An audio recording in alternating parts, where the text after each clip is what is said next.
Dneska je pravda v akcii,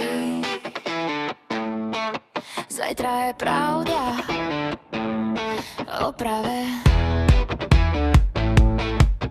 V správach vravia hrozné veci, bolo to tak, vraj je to jasné.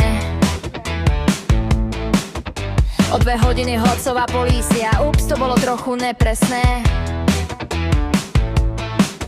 Každý má zdroj, každý má dôkaz, každý má titulok, čo kričí. A pravda, tá sa prezlieka 3-krát, kým si dáš kávu, už niečo iné fičí. Niekto povie ver mi, druhý povie never ničomu, a tretí ti pošle link, čo má 3 výkričníky, hodnotu žiadnu. Ja sa len pozerám, jak sa to valí jak sneh, a v hlave mi bliká otázka, je to fakt, či je to na smiech. Keď všetci vedia všetko, ja chcem len jeden bod. Kto to povedal a prečo by to malo byť zákon?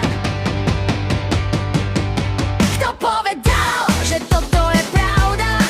Kto povedal, že toto je správne? Kto povedal, kto je dobrý, kto zlý? A komu bandajme okamžite hneď bez šance? Kto povedal, že krik je argument, že hlasnejší má automaticky pravdu? Ja sa pýtam len jedno, kto povedal, lebo ja si radšej overím hlavu.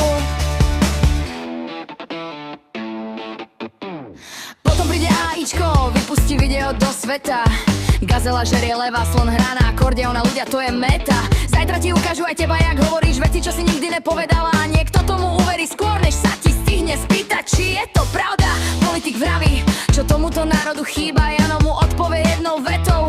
Zrazu je z toho virál, komentáre sa bijú, každý je odborník na morálku aj zákon. A popri tom sa stráca to jednoduché, slušnosť a zdravý rozum. Ja nechcem byť ovca, čo sa nechá viesť titulkom.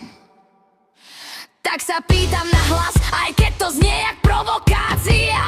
Nie vzlom.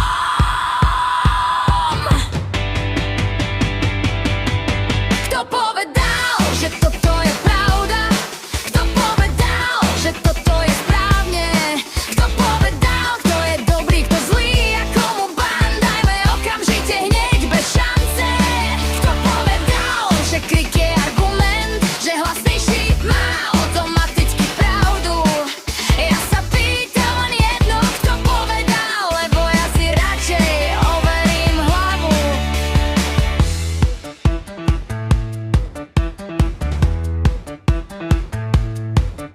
Kto má právo určiť, čo smieš cítiť, čo smieš vedieť? Kto ti nalepí nálepku a potom povie, tak to máš žiť?